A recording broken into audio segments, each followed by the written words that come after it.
Hey everybody, welcome to this weekend's video. I thought something that would be cool that I haven't done before on the channel would be to break down some things that I've learned from other people on YouTube, be it tricks specifically with certain animals or in certain situations, or be it an overall attitude of how they carry themselves or how they handle their business within the snake community. And I thought it would be a cool opportunity to give some shout outs to those people and also provide you guys with information that I've learned that I thought was helpful. So stay tuned and you might learn something new.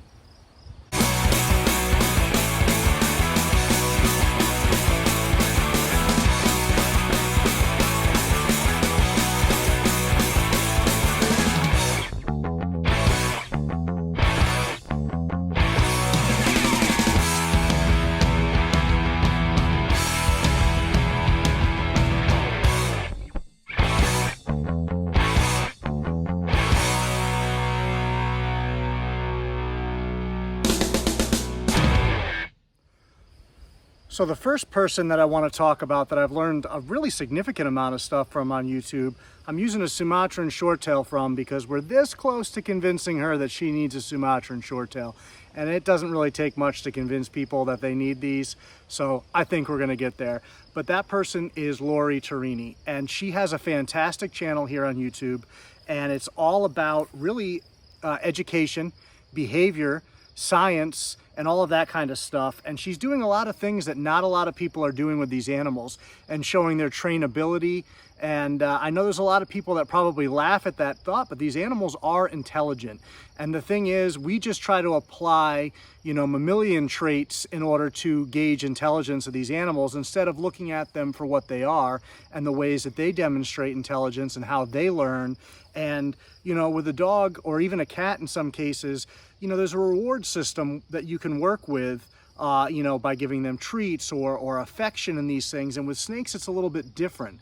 And so you have to work more towards cooperative care to get them to want to participate. And so that takes a little bit of knowledge to understand. But probably the one tip that I think is really, really good and really crucial for everybody that I was really impressed with, and it's really something that really is common sense when you break it down, but not a lot of people think about it. And what Lori has done in the past is, in order to get an animal acclimated to a new and larger space, she takes their existing enclosure or something that they are comfortable in, modifies it either by taking, part of it apart or putting a hole in there that the snake can get in and out of, and putting that smaller enclosure into the larger enclosure with the snake in it. Then at that point, the snake at their leisure can venture out and venture back into their comfort zone. And the way you've seen in other videos demonstrated recently with my male olive python, where he kept kind of going back to somewhere he felt comfortable, coming over to me where he felt comfortable, exploring a little bit and going back to one of those two places over and over. When snakes have a home base, so to speak, or an area they're comfortable with, they tend to go back to it at times where maybe they get a little too nervous or a little too stressed or it's a little too much stimulation. And we see that in the wild too, where you'll hear people talk about like, oh, they were chased by a cottonmouth, which, has never ever happened ever. But what does happen is those snakes get nervous and they flee towards somewhere where they feel comfortable. And sometimes that person happens to be in their way. And so they're not going after the person. I mean, if you start bobbing and weaving, they're not going to chase after you. They're just going towards something where they feel comfortable and you happen to be in the way. And so people misinterpret that because they don't understand the behavior of the animals. And it doesn't make a lot of sense. You think, well, you're heading towards the predator. But, as smart as they are in certain regards, some things are so ingrained and certain patterns are so, the same way when we learn to sing, it's all muscle memory. There's muscle memory within them where they get spooked and their thing is, let's get to safety. And they don't really think about what's in the path to safety. They're just heading for it. We see the same with a dog when they're excited about a toy. You get a dog that's really, really prey driven with that ball, and you throw the ball up against the wall, they'll run right into the wall because they're just so driven and focused on getting that reward that they want, that they don't even pay attention to what obstacles are in their way. And so snakes are no different in certain aspects. So that trick of putting the smaller container into the larger one and letting the snake acclimate themselves at their pace is second to none. There's no better way to do that because you don't take anything away from them. You give them their existing space they're comfortable with. You can have it set up exactly as it's set up now. Obviously, it might be a little bit different on how it's heated because it's inside of another enclosure or something like that, but you still give them that comfort zone and let them explore the larger one. And eventually, over time, you start to see they spend more and more time in the larger space. And at that point, you can remove that or even leave that in there as a hide box, whatever you want to do, depending on the type of setup and how it flows. So it's a really great tip, and there's a lot of great tips on her channel. So make sure if you haven't wandered over there yet, which I don't know why you wouldn't, because I've talked about her channel plenty, get over there now and check it out. Right, I'm low, so you can't see who the second person is we're going to talk about, but that person is Matt from O'Malley's Morphs. And because I sold him a pair of chrome head Sumatrans, I figure a chrome head Sumatran was perfect for this one. So Matt is a little bit newer, especially to the short tails, somewhat newer to keeping in general, or at least this time around. And what I like about that is that he's no bullshit. He is very much who he is, which obviously being the same way, I appreciate that style. But what I do love, and something that, you know, I've never been good at, that he is he just lets his emotion fly, you know, no matter what it is. You know, he gets really excited, has that childlike excitement that's very infectious. And so if you haven't checked him out, you should. What are you looking at? Because he really is enjoyable to watch. He's got cool animals. He's focused on quality. He's focused on all the things you want somebody who's especially getting into new species and new stuff to do. He's not just picking up any old odds and ends and throwing them together. He's planning it out. He's buying based on what his plans are. And the cool thing is, I've always found you can learn something from everybody, from the first day keeper to somebody who's been keeping for 50 years. There's something that each person has to offer you if you're willing to listen and willing to take that information in. And so sometimes people that are a little bit fresher to a species or fresher to things are thinking outside the box from some of us that have been doing it for a long time. And so we kind of get into our routines and our habits, and this is the way we do it. And sometimes there's new things that we can learn. And so I find paying attention to people that are a little bit newer to stuff can actually help that. And so I always look at everything as an opportunity to learn, to add to my arsenal, if you will, or whatever the word you want to use there, you know, repertoire of things that I have available to me to make these animals' lives better, to enjoy them more myself. So that's the one aspect of doing YouTube that I do appreciate, is that I get some time to just sit here with my animals, handle them, and just enjoy them without having to be cleaning a cage or without having to be answering an email or whatever it is. So definitely check out Matt's channel. He's got some really nice short tails and bloods. He should have some bloods hatching probably in about a month or so, which will be his first clutch of bloods, I believe. So that's very exciting. And it's been very exciting to watch him go through the process, both on the being stressed about how long it was taking for her to lay, and, you know, worried about all that. And you know, it's very refreshing to see that. I've had a few times over the course of keeping where, you know, you start to get a little bit burned out, you start to lose a little bit of steam, it doesn't have quite that same fire to you. And so seeing somebody like that be excited reminds you of how it used to feel for you, and kind of gets you back into that mind space. So that's a helpful thing that I found from Matt. So check him out. All right, next person we're going to talk about does a lot of, you know, campaigning and getting involved with USARK as well. Big deal. And that's actually the person that made me make the decision to actually start making these videos.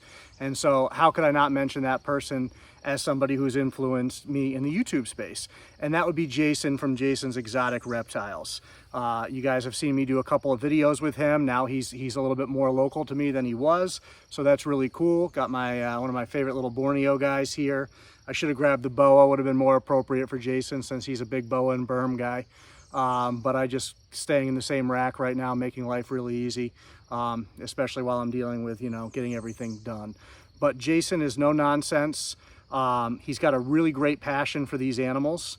Obviously, if you guys have watched my channel and watched his, you know that our styles are fairly similar as far as, you know, how we go about our business and how we feel about all the kind of hijinks that some of the other people do, clickbaity type stuff and all that type of thing that, you know, is a topic for another day, and we will dive into that at some point on why, you know, I don't do that. Maybe that'll be a good video at some point to talk about reasons I do things the way I do. But anyhow, I like how Jason is no nonsense, to the point, you know, sharing what he's learned along the way. He's not out there telling you this is how it should be done. He's telling you this is what I'm doing. You know, maybe it'll work for you too. You know, just a good guy, always been decent to me.